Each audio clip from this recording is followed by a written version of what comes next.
Certainly seems to be a bumper night for Les Républicains at this kind of outset, anyway, and looks like a disappointment for the Rassemblement National.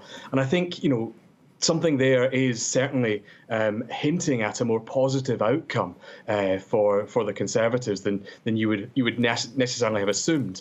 Now that maybe flies in the face a little bit of this high abstention figure, where of course we sometimes assume that high abstentions mean that you get the extremes voting, but instead, pulling ahead with this means that in some of these key races, as you mentioned, in Provence-Alpes-Côte d'Azur and Hauts-de-France, perhaps we're seeing much more fight back from the Républicains. And that really leads to a much weaker performance from the Rassemblement National.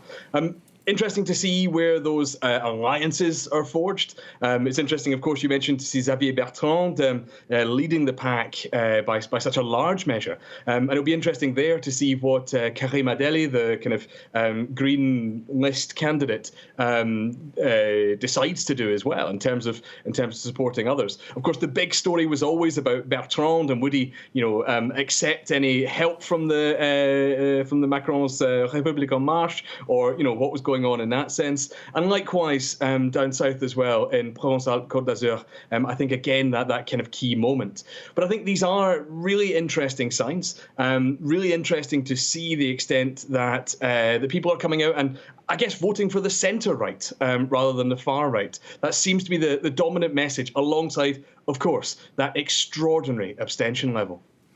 And how much has today, in your view, been about grassroots and local problems, and how much of this is all about the national question and the bigger picture?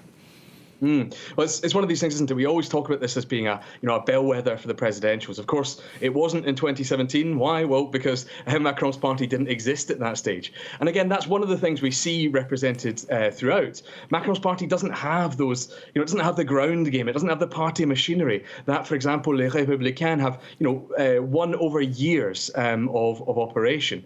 And so this really is a really kind of strong exercise of those very local issues. Now, there's some EFOP polling in the days just past, and most people said they were going to be voting on local and regional issues, some 85% versus 15% saying they were voting on national issues. But then when EFOP broke down into the issues that interested people, they're saying health, employment, security. Now, these aren't things that the region can really take care of. These are national issues. And so there is this, I think, constant confusion, as it were, about this sort of middle management role. And I think that's one of the reasons we can see the high abstention rates. Really confusion about what the region can do for the voters. And that's one of the things I think that pushes this idea.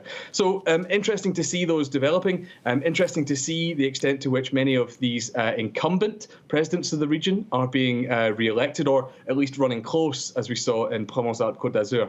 So yeah, I think this balance between local and regional issues and the national agenda is very much what we're seeing play out tonight as well.